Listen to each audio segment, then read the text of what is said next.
সরকারি চাকরিতে কোটা ব্যবস্থা বাতিলের দাবিতে শিক্ষার্থীদের অবরোধ কর্মসূচি বাংলা ব্লকেডের কারণে গতকাল স্থবির হয়ে পড়ে রাজধানী।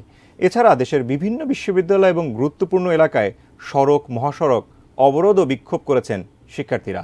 আজ সোমবারও শিক্ষার্থীদের এ কর্মসূচি চলবে বলে ঘোষণা দেওয়া হয়েছে। শিক্ষার্থীরা আজ আরও অগ্রসর হবেন বলে ধারণা করা হচ্ছে।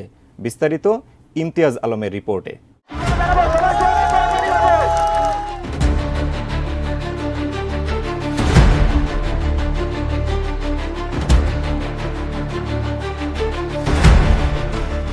জুলাই রোববারের বাংলা ব্লকেডে কার্যত অচল হয়ে পড়ে ঢাকা। বৈষম্য বিরোধী ছাত্র আন্দোলনের ব্যানারে শাহবাগ থেকে আন্দোলনকারীরা ঘোষণা দেন দেশের সব বিশ্ববিদ্যালয় ও কলেজে অনির্দিষ্টকালের জন্য তারা ক্লাস পরীক্ষা বর্জন করে ছাত্র ধর্মঘট কর্মসূচি অব্যাহত রাখবেন।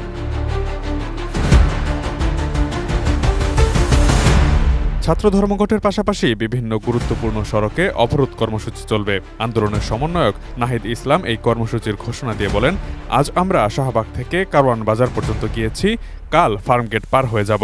সোমবার বেলা 3:30টায় ঢাকা বিশ্ববিদ্যালয় গ্রন্থাগারের সামনে শিক্ষার্থীদের জমায়েত হবে জানিয়ে তিনি শিক্ষার্থীদের উদ্দেশ্যে বলেন, কোনো আবাসিক হল থেকে শিক্ষার্থীদের আন্দোলনে সামিল হতে বাধা দেওয়া হলে সম্মিলিতভাবে সেই হল ঘেরাও করা হবে।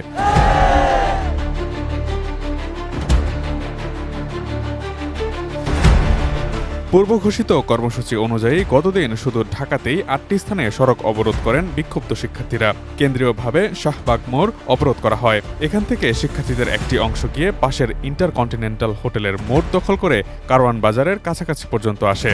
এছাড়া science laboratory, New Market, Nilkhet, Chankharpul ও আগারগাঁওয়ে সড়ক অবরোধ করেন শিক্ষার্থীরা।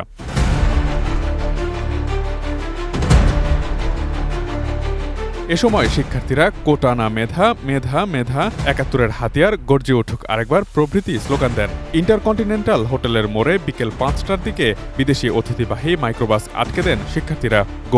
গো ব্যাক স্লোগানে গাড়িটি পিছু হটে।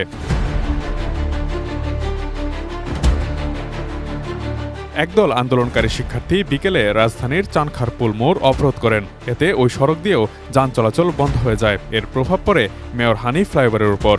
সেখানেও তীব্র যানজট তৈরি হয়। বেলা 1:45 থেকে রাজধানীতে যান চলাচলের আরেকটি গুরুত্বপূর্ণ এলাকা সায়েন্স ল্যাব মোড় অবরোধ করেন ঢাকা কলেজের আন্দোলনরত শিক্ষার্থীরা। তবে দুপুর 12টা থেকেই তারা সেখানে জড়ো হতে থাকেন। সন্ধ্যা 7টার দিকে অবরোধ তুলে নিয়ে তারা কলেজে ফিরে যান। ইডেন মহিলা কলেজের ছাত্রীরা রাজধানীর নীলক্ষেত মোড় অবরোধ করেন। আগারগাঁওয়ে সড়ক অবরোধ করেন শেরেবাংলা কৃষি বিশ্ববিদ্যালয়ের শিক্ষার্থীরা। শাহবাগ মোড়ের অবরোধ তুলে নেওয়ার আগে নতুন কর্মসূচি ঘোষণা করেন আন্দোলনের সমন্বয়ক নাহিদ ইসলাম। বক্তব্য দেন বৈষম্য বিরোধী ছাত্র আন্দোলনের সংগঠক সার্জিস আলম ও হাসনাত আবদুল্লাহ। সন্ধ্যার দিকে এই 3 নেতা সহ আরেক নেতা আসিফ মাহমুদকে পুলিশ ডেকে নিয়ে যায়। তখন কিছুটা উত্তেজনা ছড়ায় আন্দোলনরত শিক্ষার্থীদের মনে। পরে তারা পুলিশের সাথে কথা বলে ফিরে আসেন। ফিরে এসে তারা সাংবাদিকদের জানান তারা কোনো আপোষে যাবেন না। এছাড়াও জাহাঙ্গীরনগর বিশ্ববিদ্যালয়ের শিক্ষার্থীরা ঢাকা আরিচা মহাসড়ক অবরোধ করেন সকালে। রাজশাহী, চট্টগ্রাম, বরিশাল, কুমিল্লা ইসলামী বিশ্ববিদ্যালয়, হাজী দানেশ বিজ্ঞান ও প্রযুক্তি বিশ্ববিদ্যালয়ের শিক্ষার্থীরাও নিজ নিজ অঞ্চলের গুরুত্বপূর্ণ সড়ক ও মহাসড়ক অবরোধ করেন। এতে করে দেশের বিভিন্ন স্থান জুড়ে তীব্র যানজটের সৃষ্টি হয়।